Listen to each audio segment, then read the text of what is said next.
I've always been a skeptical, logical person, a critical thinker. At a young age, my father, a doctor, told me everything outside the physical realm is a myth after I had a nightmare about demons. Hocus pocus, he said, an illusion created by the errors of the human mind. By the age of 5, I didn't believe in Santa Claus, the Easter Bunny, or the Tooth Fairy. Nevertheless, I loved horror movies, and supernatural subjects became what I thought were fascinating, even from a scientific standpoint.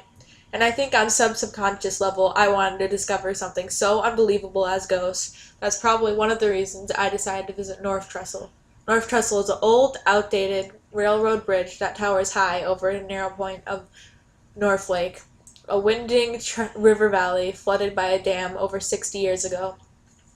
The bridge is even older than the lake, and with all the old things, people perpetuate rumors about the bridge being haunted by a ghost of some kind. The story goes that Genevieve, a wealthy girl who went to our high school in the 60s, used to secretly meet her female lover at the bridge on the moonlight nights. And her controlling mother found out and wouldn't let her see that girl anymore. She hung herself from the bridge. Apparently, if you walk across the bridge on a full moon, you'll see her.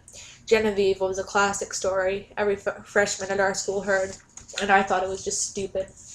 One day, I decided it'd be fun to go to that bridge and film it for our school newscast, hopefully to put the dumb story to rest. Chris, our editor, was going with me, and her friend Jenna wanted to go just to see something happen firsthand.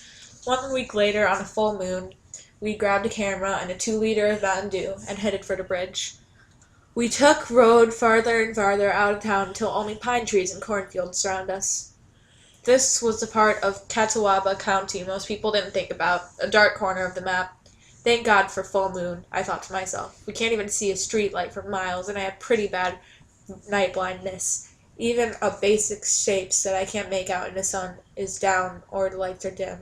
After what seemed like forever, we finally saw moonlight shimmering on water and parked in the marina near the bridge. Ah, it's cold, Jenna shouted as we opened the car door. Good, I said. We needed a cold, clear night like this. I don't even think we needed light for the camera.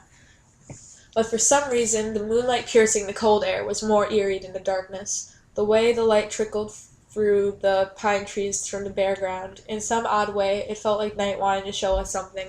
As we walked around the rusted railroad toward the bridge, Chris spoke up. So we walk up to the middle of the bridge. Dan, you film some here, then walk to the other side of the bridge, then come back. We get at least 10 minutes to film, and I'll edit out the boring parts. Good plan? Good plan, but the whole thing is gonna be boring parts, I said. You don't know that, Dan, Jenna replied. Walking on the trestle bridge was nerve-wracking itself. The gaps were easily large enough to step through, and as soon as the water was below us, it was a dizzying night. Could you jump off this thing? Maybe we should come back here in the summer, Chris noted. It's gotta be pretty deep, I added. Well, you two can have fun with that, Jenna replied. She was usually the voice of reason. Just before we got to the middle of the bridge, I was paralyzed. A cloud had covered the moon, and I might as well have been in a cave. Hold up, guys. I can't see where to walk. They were both shocked. You can't even see the bridge? I can't see my own hand, I clarified. Just chill out and give me a second. I felt around for the wood ties and made a slow progress. Why did we trust you with the camera? They laughed. Don't trip and drop that thing. To my relief, the cloud passed and the moon came out again. Finally, we made it to the bridge midpoint and sat down to film some uninteresting material.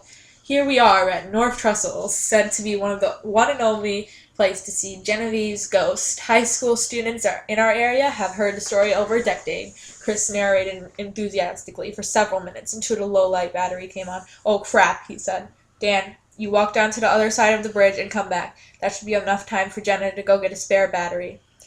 Yeah, right, I'm not going by myself, Jenna spoke up. Fine, I'll go with you, he promised.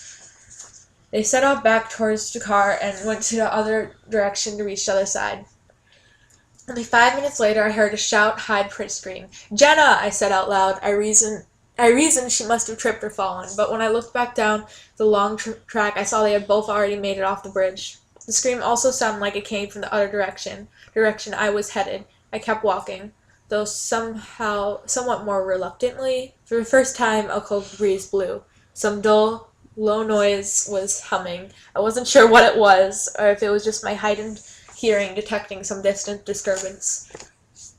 A few minutes later, I was at the last course of the bridge, feeling more confident that the North Trestle was just a bridge and only a trace of Genevieve was 6 feet underground somewhere dust by now. The confidence was shattered, however, when I looked towards the sky. A cloud was on its way towards full moon again, and beyond that were a few more clouds. Damn, I said out loud. Seconds later, I was cloaked in darkness.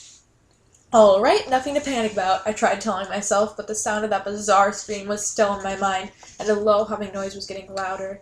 I shuffled and felt for the right steps, slowly making progress towards the other side of the bridge. Daniel! Something ahead of me whispered faintly. I froze. It had to be the wind. At that point, I just wished I could see something, even a shadow, but there was no hint in my eyes that could give me. I walked forward.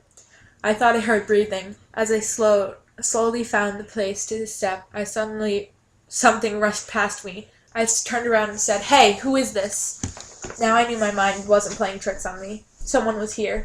There had to be someone there to play a prank on us, I thought, or some homeless wanderer who wanted to be left alone. I stopped and placed the camera on the track. Having a camera is one more reason for someone to kill me, I reasoned. I'd go back and get it later. For a few minutes I waited until my phone rang. It was Jenna. "Dan, we have the battery. Is that you coming towards us? Did you film the other side yet?" I shouted at first chance. "No, it's me. Go back to the car. I think someone's here." She hung up. I can't turn it. Okay, I thought to myself, how do I get back to the car? This person has trapped me. I thought about going to the other side, but I'd never be able to find my way into those woods. Even if I could, I'd be on the other side of the lake, and there wasn't a bridge for miles. Damn, I said aloud again. I would have to confront this person, say I'll leave and never come back, and get off this terrible bridge. I shuffled some more in the dark, heading back the way I came. A few minutes later, the moon came out again, and I saw it. A figure was coming my way. The bridge was only lit for a few seconds until the moon disappeared behind a cloud.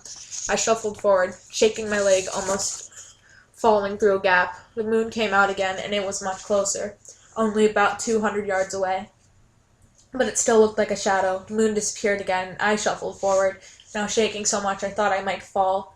When the moon came back out, I stopped cold. The figure was closer now, only about 100 yards away, and I could make out its unusual features. It was limping forward, its arms swinging as if they were sewn on. Greasy black hair hung down to its knees, and its head was tilted to the side, but the face, that's what made my blood turn cold. It made my stomach feel sick. It was off-white with a green hue, and blank, no eyes, no mouth. It just a wrinkled texture like a pumpkin that had rotted. I prayed that the next cloud wouldn't cover up only my light again, but the prayer went unanswered. Darkness fell again.